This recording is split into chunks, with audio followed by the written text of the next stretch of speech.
Right now, the National Weather Desk, raging wildfires. Thousands of acres are burning from California to the East Coast. This was not on fire half hour ago. A new threat emerges in the tropics. And we could even see maybe a tropical depression, maybe even a storm develop too. Look at the dust coming in.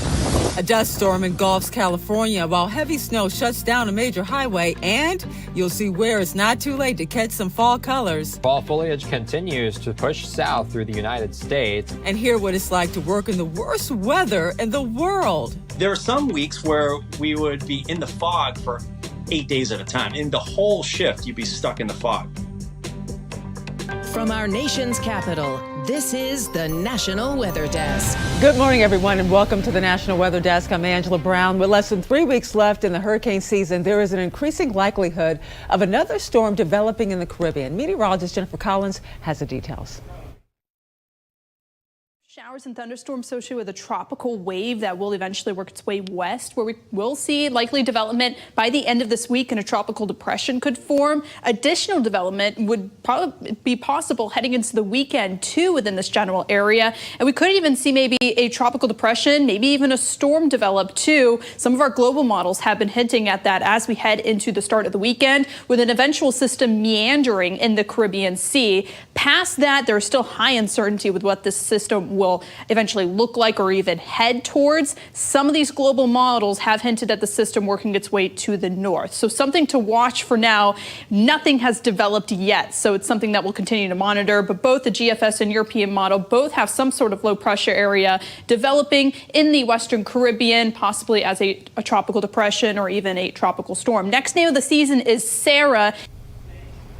And fire crews are working to contain a wildfire burning along the New York-New Jersey border. The Jennings Creek wildfire turned deadly this weekend, taking the life of a volunteer forest ranger. It has burned thousands of acres and is threatening dozens of structures. Lee Waldman is in Hewitt, New Jersey with the latest. This was not on fire half hour ago. Thousands of acres near the New York and New Jersey border have been burned by the Jennings Creek wildfire since it sparked last week. We are asking for people who live on Cliff Road and Greenwood Lake to voluntarily evacuate. People in other areas, be prepared to. Historic drought conditions are fueling the fire, aided in part by wind and dry air. Chris Brennick with the New Jersey Forest Fire Service says the rugged terrain is also a challenge for the response. It's making access to go fight the fire hard to get equipment in there because some areas it's too steep for bulldozers to go to. Fire crews from New Jersey and New York are working together, attacking the fire from the ground and from the sky, working to contain it and keep it from threatening homes and other structures in the area. Some who live there are being encouraged to leave. Police knocked on our door like maybe an hour or two ago and just said, if you guys want to get a bag ready and if you have somewhere to go, maybe you should go. Brennick says one volunteer firefighter was treated for smoke inhalation over the weekend. And 18-year-old Dariel Vasquez died Saturday while working as a volunteer New York State Forest Ranger. In a GoFundMe page, his family describes him as, quote, a true hero, someone who lived his life with purpose, who put others before himself. And firefighters continue to make progress battling the mountain fire north of Los Angeles. It is now 43% contained, but has burned more than 20,000 acres in Ventura County. Nearly 200 homes and other buildings have been destroyed. 6 people have been injured, but there are no reports of any deaths. Evacuation orders and warnings remain in effect for many communities. Look at the dust coming in. And right here in Central California, a strong dust storm created dangerous travel conditions for drivers and left thousands without power as well. In some areas, visibility was reduced to a couple hundred feet. This was the scene in Fresno where trees and power lines were blown down and several homes and businesses were damaged. Thankfully, though, there were no reports of any serious injuries. And in California's Sierra Nevada mountains, Veterans Day was marked by heavy snow. You're looking at it here. This is the Truckee just north of Lake Tahoe. The California Highway Patrol shut down I-80 for hours after multiple spinouts. Even more snow is expected to fall here Thursday into Friday morning. And now to Northern California, where flash flood concerns persist within the Park Fire burn scar. That blaze broke out in late July and burned nearly 430,000 acres. Rain in the burn scar area prompted flash flood warnings as well throughout the area on Monday. Max Tedford went to Paynes Creek to check out the impact. Studies show that really what brings the potential for debris flows in burn scar areas is really that very high intensity rain. Eric Kurth is a meteorologist for the National Weather Service's Sacramento office. Kurth shares it's not the amount of rain that triggers these warnings, but the force the rain is coming down with, something they saw in upcoming weather patterns on Sunday. Actually embedded within that band was some very heavy rain, and that's what brought the concerns of flash flood today, and also that debris flow potential for the burn scar. Kurth says fires often burn away much of what keeps soil loose and ready to absorb water, so burn scar areas can suffer from flash floods for years after. 5 years is not uncommon. A lot of it depends on how quickly the vegetation recovers. So the more quickly we have vegetation kind of rooting down that soil, then that danger starts to disappear. Kurth says they had not received any reports of widespread impact from the flooding by mid-Monday afternoon, which matched with what I saw. Few had preparations, and overall I couldn't see anything more than puddling. However, while the impact was low, flash floods can be dangerous. Mud and rocks, things like that come down very quickly. We can get areas that have a slope to them. Now, we are expecting more rain through the week, so officials say residents and visitors to the area should keep aware of any warnings that are put out due to that weather. Well, the wildfires in the Northeast can be traced back to a number of factors, but a big one is drought. Wildfires are a well-known risk when it comes to drought, but a lack of rain can also pose a lot of other dangers. Meteorologist Christina Ernie recently posted about all of this on TikTok. The Northeast is currently suffering from a moderate to severe drought because of widespread lack of rain this fall. Massachusetts actually saw a 1,200% spike in wildfires throughout the month of October, according to the state. It's not just the Northeast either. Much of the country actually under severe or extreme drought. So we all know drought is dangerous for sparking wildfires, home loss, evacuations, crop loss, forest damage. But here's a few reasons drought is dangerous that you might not have actually thought of.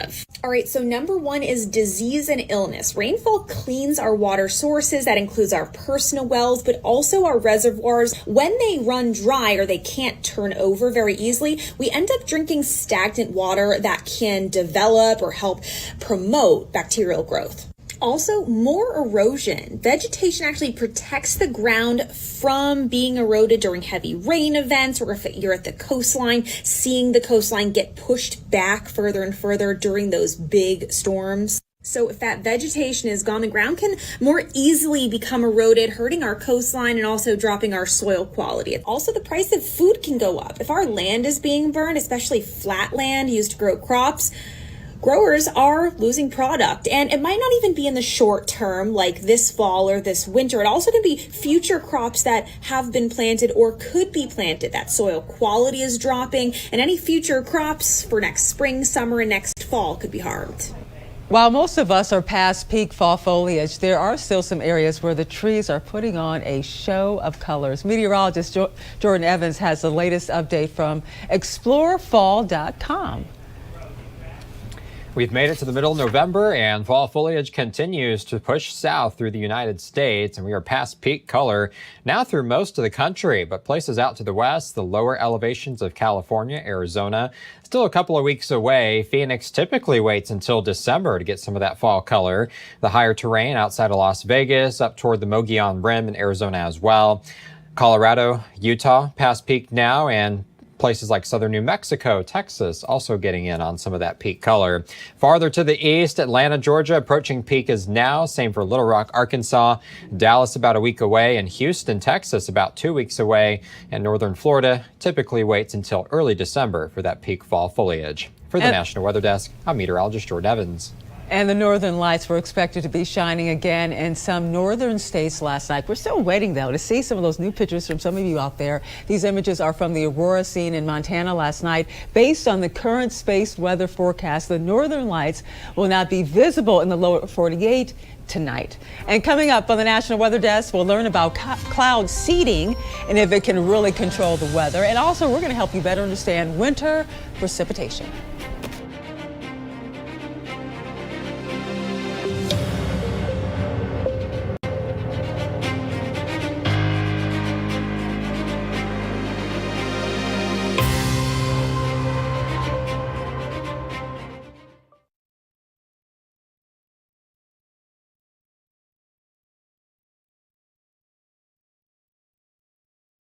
I'm meteorologist Charlie Lopresti with a look at the Northeast. Yesterday's 60s are long gone in the Northeast. Temperatures today are going to struggle to get out of the mid to upper 40s. Some areas may nudge the low 50s, but the bigger story will be the wind. A front makes its way through early in the day today. Look at these temperatures in the 40s. Winds this afternoon, they're going to gust 30 to 40 miles per hour. So wind chills will be in the 30s and low 40s. We'll have unlimited sunshine on Wednesday, but it stays chilly. Look at these temperatures in the 40s. I'm Chief Meteorologist Gerard Jabali. Here's a look at the Mid-Atlantic region. We're going to have a cooler Tuesday with lots of sunshine, but it'll also be quite breezy to windy after that front passed through. But we'll see lots of sunshine again, even for your Wednesday. High pressure builds in, the winds will relax. We're not expecting any rainfall until we get a little bit later on, closer to Thursday. Temperatures will be a lot cooler. As you will see, we're likely going to be in the 50s for highs. Overnight, it's going to be chilly in the 30s, but back to some 50s for highs on Wednesday. I'm meteorologist Charlotte Carl. Here is a look at your high temperatures for this afternoon. Only getting into the upper 60s in the northern part of our area. Little Rock, Memphis, Asheville, Raleigh, all in the upper 60s. We have the mid 70s climbing into the upper 70s once you get down south to the Florida Peninsula. A few isolated showers expected in the eastern western portions of Florida, also climbing into Alabama, southern Georgia, southern Mississippi, even parts of South Louisiana. We'll see another frontal boundary start to approach Wednesday.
Weather Window, presented by the National Weather Desk. Here's a look at Provo River Falls in Utah. This photo was taken in June with cascading waters. 5 months later, the freezing cold has the falls marching in place.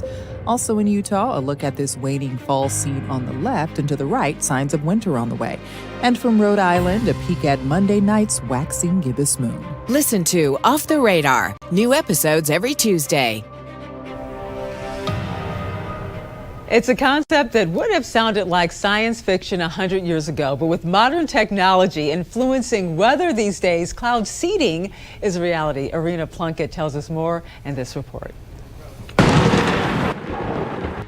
Predicting the weather isn't an exact science. There's a little bit of uncertainty with some of these models. The models are going all over the place. Stay tuned. We'll fine-tune it. But with the recent strong storms, online discussion about whether or not the government controls the weather has taken over. Reno Desert Institute research meteorologist Frank McDonough says while scientists are not controlling the weather, they are influencing it with a process called cloud seeding. Cloud seeding is just a real simple way of introducing some dust in the local atmosphere to create more ice crystals. It's a technique that's been around for more than 60 years, seeding the clouds with a chemical called silver iodine to make precipitation. On average, the DRI estimates they can increase the snowpack between 5 and 10%. 20,000 acre feet of extra snowfall, if that runs off and comes down here into the valley, it's enough water for about 100,000 houses or more. So it's big. It's a lot of water. For the driest state in the country, McDonough says cloud seeding is essential. You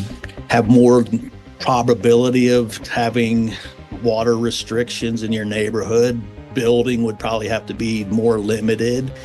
Farmers would have less ability to grow crops. Animals would have to compete with humans for water resources. However, according to Earth.org, critics of the method raise cautionary flags around the practice, citing potential chemical hazards towards the environment and wildlife. Despite scientific studies deeming the use of silver iodine safe, skeptics question the lasting effects of increasing precipitation on our climate. Winter will be on our doorsteps before we know it. Meteorologist Teresa Carter explains different types of winter precipitation and how each one forms. The type of precipitation that falls during winter depends on the temperature and the column of air above. Rain falls as a liquid and remains a liquid because temperatures are warm enough above freezing all the way down to the ground. Freezing rain occurs when frozen precipitation falls through a warm layer of air, causing the precipitation to melt and change from solid to liquid. However, because the surface where it lands is below freezing, the liquid precipitation freezes on contact, creating a dangerous icy layer. Sleet starts as snow. When it hits a warm pocket of air, the snow melts to rain. The rain then refreezes as it falls through a deep layer of freezing air above the surface and eventually reaches the ground as frozen raindrops that bounce on impact. You can tell it is sleet from the pinging noise on your car or window. And snow is formed if the entire layer of the atmosphere is below freezing all the way down to the ground. And in some parts of the country, they are not yet seeing any of that winter precipitation and are dealing with unusually warm temperatures. In Baltimore, Maryland, for example, things have been so unseasonably warm that the famed Inner Harbor ice rink might not open on schedule. Meteorologist Amy Aronson has more. The month of November is off to an unusually mild start in Baltimore, Maryland. These toasty temps are making it tough for the Inner Harbor ice rink to get all ready for the season. We really need the temperatures to be around 65 or lower for the ice to really take hold. As you know, this last couple of weeks, it's been like in the 80s, 70s, so it's been a little bit too warm for the ice to really accumulate. November's also off to an unusually dry start with more sun than clouds, and that's also creating some issues. Yeah, just the sun. I mean, as you can see, I've got on sunglasses. It's so bright out. And so, you know, as soon as that happens, it starts to melt, it finds a leak, and then the ice dissipates. But it's getting there. It's getting better. And it is getting there, thanks to the hard work of the team here at the Inner Harbor Ice Rink.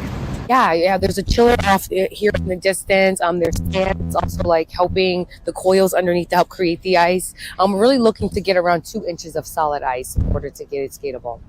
Over time, it's just more and more water is being added on, and you level it out with the Zamboni and scrapers to make sure that it's nice and level and easy for skating. And once a solid rink of ice is established, they typically don't worry about a warm day here or there during the season. I mean, once it's chilled and once we're at that solid 2 inches of ice, like we really have never had a day where we had to like close the rink because it was too warm. So once it's at temperature, we're good to go. And once the Inner Harbor ice rink opens, it stays open until late January. Here in Baltimore, Maryland, I'm meteorologist Amy Aronson.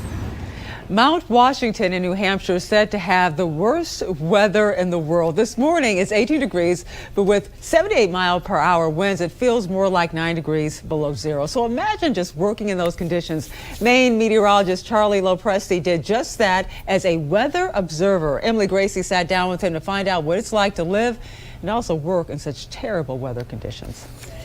As staff meteorologists and all the meteorologists and observers that work up there, the primary responsibility is to keep 24-hour-a-day weather observations for the Weather Service. Now, you might be asking, why can't we put an automated ASOS station up there like we do at all the airports? The problem we have up there is everything is it's just too cold and there's too much rime ice. So all the instrumentation will ice up. So 24 hours a day, every hour on the hour, the observers go out and whack ice in the wintertime off some of the instruments, including the wind vane. And we would work 8-day shifts. We go up on a Wednesday and we come down the following Wednesday.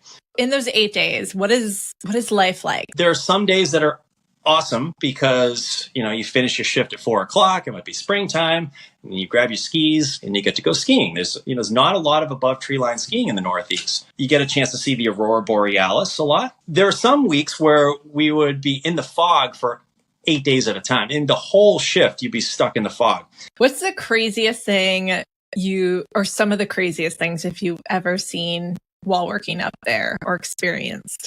Well, weather-wise, that's an easy one for me, and it's a simple cold front. We had a high temperature of 37 degrees, which is very warm. It was a daily record high. And a cold front came through, and the temperature dropped 61 degrees. It got down to 24 degrees below zero, and the wind jumped up to 145 miles per hour, too. So that was the strongest wind I had the opportunity to record. I've never seen the temperature get that cold that quickly. There's a club called the Century Club. And I don't know if you've heard of this, Emily, but when the wind is sustained or gusting of 100 miles per hour or greater, if you can walk around the entire perimeter of the observation deck without falling or touching the railing, you get entered into this elite club called the Century Club. And to hear more about why the weather is simply so bad on Mount Washington, check out this week's episode of our podcast, Off the Radar. Find it anywhere you get your podcasts. And time now for a short break, but first we soar over Elk Rapids, Michigan.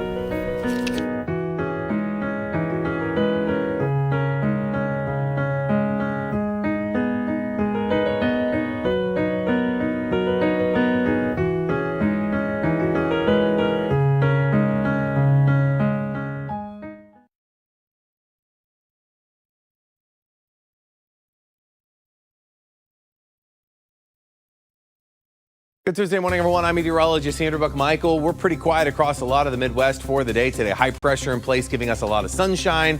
Cool temperatures, though, and the rain holding off, at least for now, but we'll see some of that starting to sneak in from the west over the next several days. So high temperatures in the 50s for most of the Midwest today, some 60s to the south, and then that rain slides in for the day tomorrow. As we continue on into your Thursday, rain continues to move east. Well, good Tuesday morning to you. I'm meteorologist Chris Suchan. Look at our forecast today across the region, starting off with a very comfortable morning, a little on the warmer side there in New Orleans, 70 degrees. The afternoon, we'll see a mix of clouds and sun. Could get a strong late-day thunderstorm up into the Texas Panhandle. Otherwise, it'll be mostly to partly sunny skies. We step into Wednesday's forecast. We will stand the chance for a few showers and storms in the region, especially Arkansas, Louisiana, and then sunny skies across Oklahoma and Texas. Well, hi there, everybody, and a good Tuesday morning to you. I'm meteorologist Shannon O'Donnell. This is the time of year where southern Arizona is looking better and better. It's finally cooled off. Reasonable high temperatures approaching 80 degrees in the Valley of the Sun today. Boise at 50, LA at 67. The Santa Anas are still blowing in some locations there. Snow passing by the Wasatch outside of Salt Lake City. And the next big round of rain and wind in the Pacific Northwest later tonight. And that's the scene from here.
You are watching the National Weather Desk. Well, we are almost at the midpoint of November and we continue losing daylight. Meteorologist Kit Alexander explains why this is the case.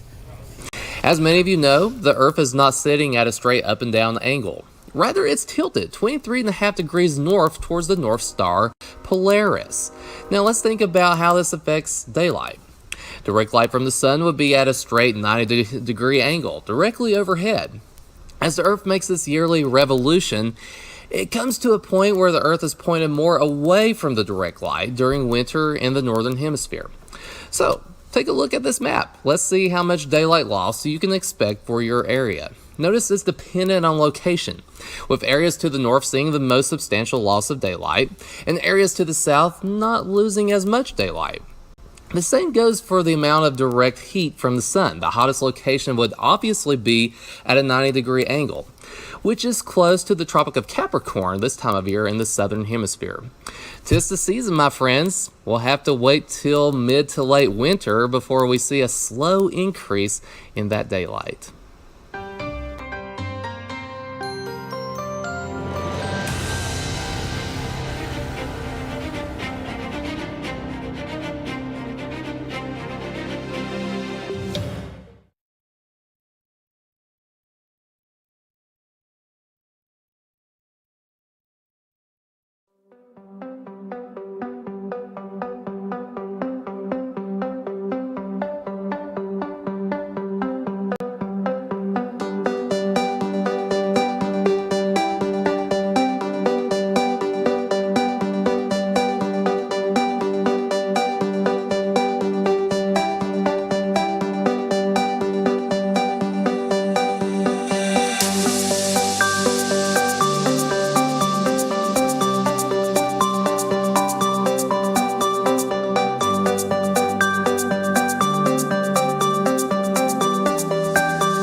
And thank you so much for joining us. I'm Angela Brown. Make it a great Tuesday, and I'm going to see you right back here tomorrow.